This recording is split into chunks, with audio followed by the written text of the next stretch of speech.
بسم اللہ الرحمن الرحیم نحمدہ ونصلی علی رسولہ الکریم اما بعد۔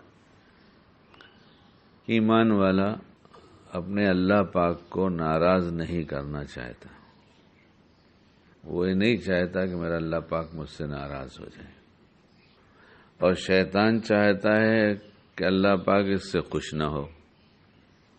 تو ہم یہ صرف چاہتے ہیں کہ اللہ پاک ناراض نہ ہو، خوش رہے، لیکن اس کی ویسی فکر نہیں کرتے جیسی کرنی چاہیے۔ اور شیطان چاہتا ہے اللہ اس سے خوش نہ رہے، تو وہ دن بھر اس کی محنت کرتا رہتا ہے اور چاہتا ہے کہ اس سے ایسے اعمال کراؤ جس کی وجہ سے اللہ پاک اس سے ناراض رہے، اور یہ ہر مومن کے ساتھ لگا ہوا ہے۔ اور شیطان کی چالوں کو ہم سمجھ نہیں پاتے اور شکار ہو جاتے ہیں۔ اس کی چالوں کو سمجھنے کے لیے، اس کے شر سے بچنے کے لیے آپ علیہ الصلوۃ والسلام نے کچھ دعائیں، کچھ الفاظ ایسے سکھائے ہیں جس کے پڑھ لینے سے اس کے شر سے حفاظت ہو جاتی۔ سوچتے تو ہیں، تدبیر نہیں کرتے، تو آج سے ہم تدبیر شروع کر دیں کہ جب وہ دن بھر یہ چاہے گا کہ مجھے نقصان پہنچائے، مجھ سے غلط کام کرائے تاکہ اللہ پاک ناراض ہو جائے، تو آج سے ہم یہ طے کر لیں کہ ہم اس کے اسباب اختیار کر کے اللہ کو خوش کریں گے، وہ ہمارا اللہ خوش رہے۔ تو اسباب میں بہت آسان سی چیز ہے، بہت آسان، اور اپنی دنیا اور آخرت بنانے کے لیے شریعت نے جتنے قاعدے ہم لوگوں کو بتائے ہیں، جتنے دستور اصول بتائے، وہ سب بہت آسان ہے، مگر ہمیں جب سچی فکر ہوگی کہ ہمیں یہ کرنا ہے تو سب ہو جائے گا۔ اللہ ہمیں دین کی سچی طلب و تڑپ عطا فرما دے، اور ہمیں وہ کاموں کی توفیق دے جس سے اللہ پاک خوش ہوتا ہے، اور جہاں جہاں شیطان آ کر ہمیں بہکاتا ہے وہاں سے اللہ ہماری حفاظت فرمائے۔ تو صبح اعوذ باللہ من الشیطان الرجیم اگر 10 دفعہ پڑھ لیا جائے تو شیطان کے شر سے اللہ بچاتا ہے۔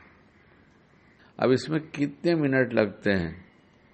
کسی کے پاس سیکنڈ کا کاٹا ہو تو دیکھ لے وہ، اور مفتی صاحب 10 دفعہ پڑھ دیجئے، دیکھو 20 سیکنڈ کا صبح میں 20 سیکنڈ دے دیا جائے، اور اس نیت و ارادے کے ساتھ کہ چونکہ اس کا یہ فائدہ ہے اور مجھے یہ فائدہ چاہیے، اس لیے یہ عمل آپ کی دی توفیق سے اللہ پاک میں کر رہا ہوں، جس میں 20 سیکنڈ لگتے ہیں۔ اعوذ باللہ من الشیطان الرجیم 10 دفعہ پڑھا جائے صبح میں تو 20 سیکنڈ لگیں گے، اور جب اللہ تعالیٰ حفاظت کا سامان کریں گے تو پھر تو حفاظت ہو ہی جائے گی۔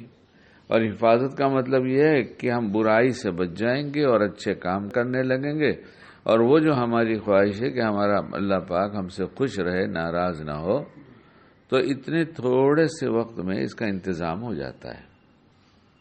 تو اس کی کوشش کی جائے۔ پھر صبح صبح جو گناہ ہم کرتے ہیں اس کو سوچ لیں کہ ہم یہ گناہ کرتے ہیں، اور اے اللہ پاک میں توبہ کرتا ہوں ان گناہوں سے، اور تمام گناہوں سے، خصوصاً ان 2 گناہوں سے جو میں خاص کرتا ہوں، اور مجھے شیطان بہکا دیتا ہے۔ میں نے یہ جو پڑھا 10 دفعہ، اس کی برکت سے میری پوری حفاظت فرما لیجئے۔ توبہ تو کر لیا کہ میں اس سے توبہ کرتا ہوں، اور اس کے پڑھنے کی برکت سے ہماری حفاظت فرما لیجئے، اور مانگ کر یقین رکھیے کہ جس عمل کا جو نتیجہ شریعت نے بتایا ہے اس کا وہی نتیجہ نکلے گا۔ جو بندہ یقین کے ساتھ پڑھتا ہے تو اس کے سامنے اللہ تعالیٰ وہی بات لاتے ہیں جس سے اس کا یقین اور بڑھتا جاتا ہے۔ تذبذب میں ہوگا کہ نہیں ہوگا یہ سوچ کر نہ پڑھے، اچھا یہ بات بھی اللہ سے مانگ لی جائے کہ اللہ میں ایسا یقین دے دیجئے کہ ہم نے دعا پڑھ لیا تو میں مطمئن ہو جاؤں کہ آپ ہماری حفاظت فرما لیں گے۔ تو یہ کہنے کو تو بہت چھوٹی سی بات ہے، لیکن کی جائے تو اللہ پاک ہم سے خوش ہو جائیں گے، اور ہم سب چاہتے ہیں اللہ پاک ہم سے خوش رہیں، ناراض نہ ہوں۔ اللہ ہمیں عمل کی توفیق عطا فرمائے۔